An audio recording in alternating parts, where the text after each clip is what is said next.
Hola y bienvenidos al curso de termodinámica química.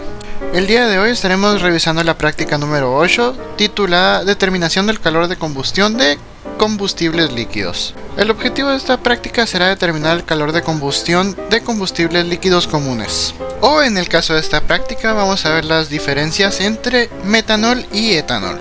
Pero antes de comenzar, ¿qué es el calor de combustión? El calor de combustión se define como el calor que se necesita cuando una cantidad dada, generalmente un mol, de una sustancia pura combustible se quema para formar productos incombustibles, ya sean dióxido de carbono o agua, y energía para sustancias que contienen carbono, hidrógeno y oxígeno. Esta cantidad de calor es una característica de la sustancia. A partir de los calores de combustión de compuestos orgánicos se han determinado los calores de formación de muchas sustancias.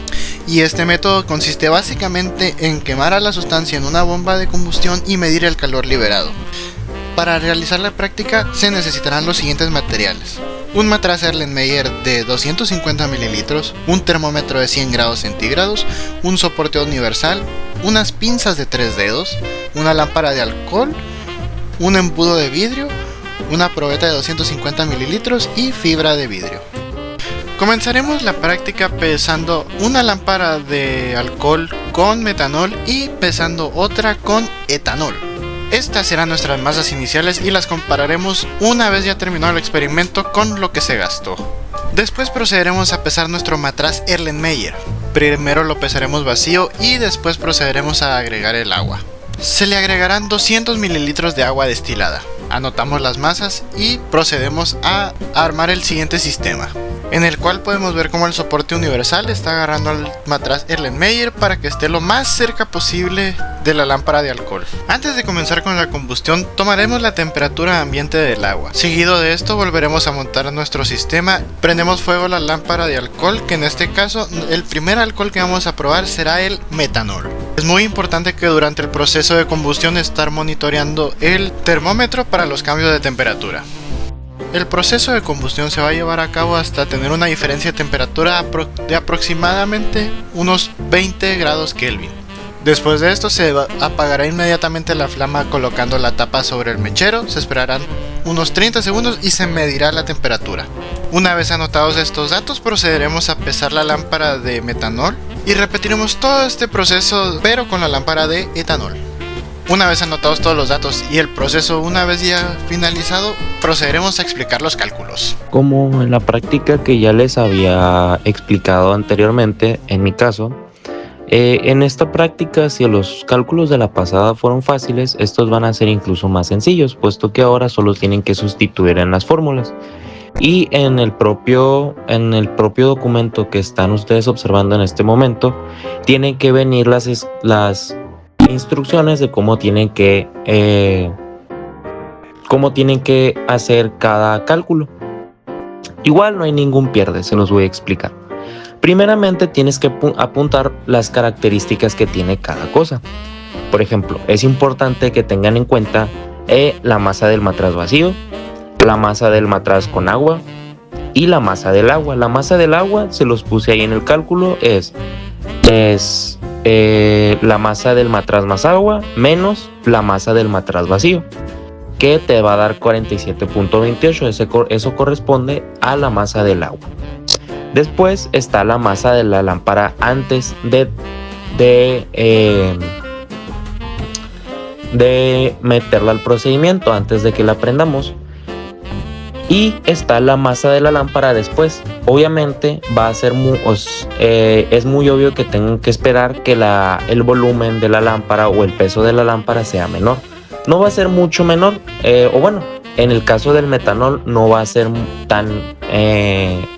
no va a ser una separación tan larga. O sea, como en este caso solo son 2 gramos de diferencia.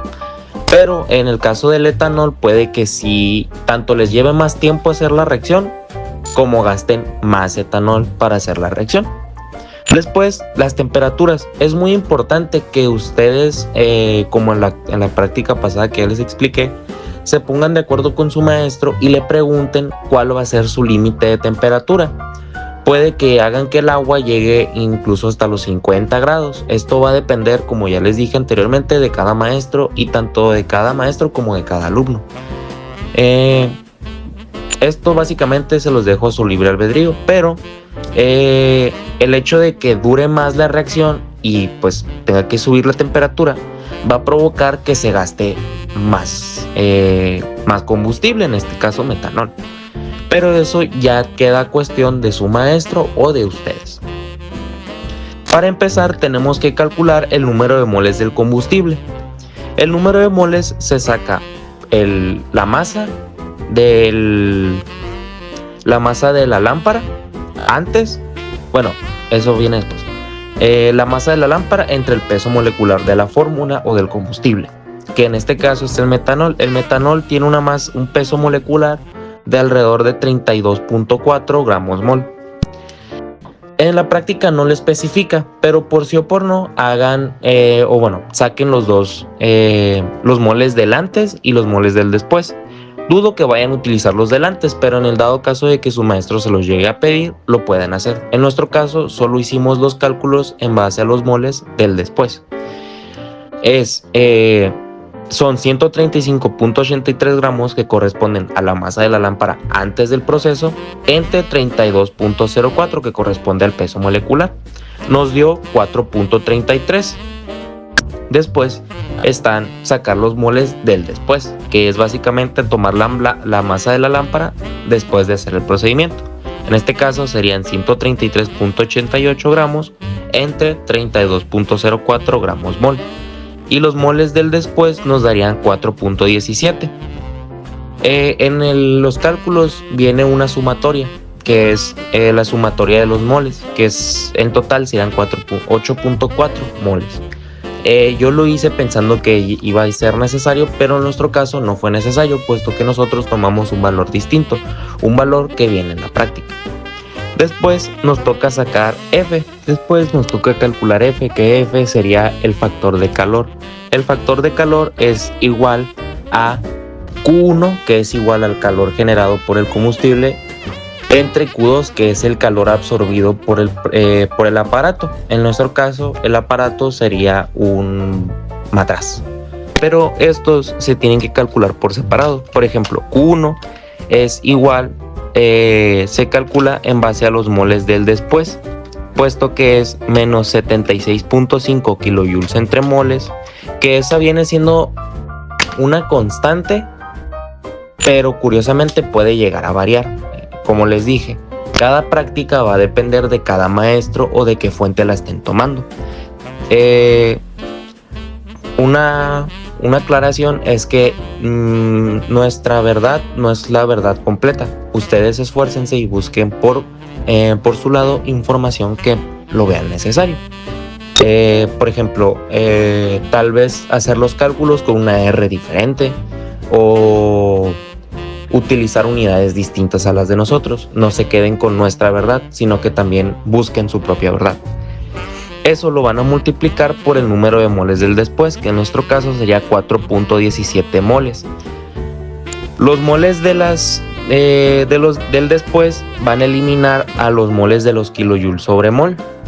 Y eso nos va a dar como resultado menos 3029.50 kilojoules, que eso lo multiplicamos por 1000, lo que nos daría el resultado en 3.029.500 joules.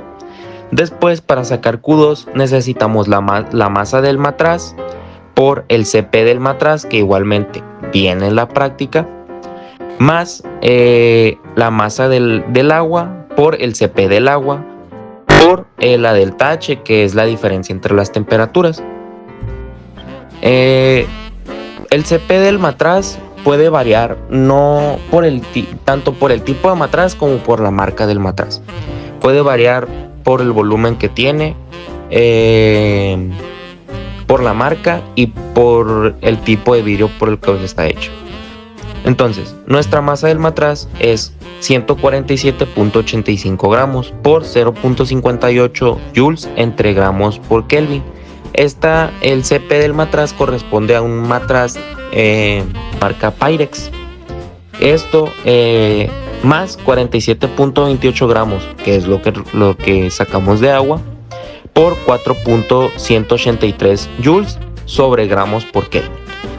Después, delta H, igualmente depende de cada maestro. Muchos maestros consideran delta H como temperatura inicial menos temperatura final.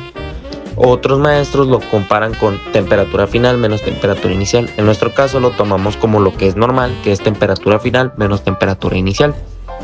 Después, Q2 nos quedaría como 126.85 joules entre Kelvin más 187.91 joules entre Kelvin. Y 315.15 más 293.15 Kelvin. Igual, las temperaturas es muy importante que siempre estén en Kelvin. Después, la suma entre el 126 y el 197 nos va a dar como resultado 324.76 joules sobre Kelvin por 22 Kelvin, que es el resultado de la resta entre las temperaturas. Igualmente, los resultados pueden llegar a variar dependiendo del número de decimales que tomen. Es muy importante que decidan con su maestro cuáles son las unidades de decimales que son válidas en su caso. En nuestro caso yo tomo una o dos después del punto. Eso nos da como resultado 7.144.72 joules. Y nuestro factor de calor queda menos 3.029.500 joules entre 7.144.72 joules, lo cual nos da nuestro factor de calor como menos 424.01 joules. Esto es normal, el valor negativo en el factor de calor es completamente normal, puesto que estamos buscando en un sistema en el cual estamos perdiendo calor. Después sacamos delta H, que delta H es F, que es la que acabamos de calcular, por Q2, que vendrían siendo 22 Kelvin. Muchas veces en la práctica viene como 20 Kelvin. Lo pueden tomar cualquiera de los dos datos, son correctos. Entre 4.17 moles, igualmente. Yo estoy tomando los moles del después. Los moles van a depender, siempre tienen que asegurarse de preguntarle a su maestro cuáles son las cosas que ellos quieren, siempre. ¿Ok? Eso nos da como resultado menos 9.328.22 joules por Kelvin entre 4.17 moles. Y delta H nos queda como menos 2.236.98 joules por Kelvin sobre moles. Y así es como daríamos por terminada esta práctica. Muchas gracias por su atención.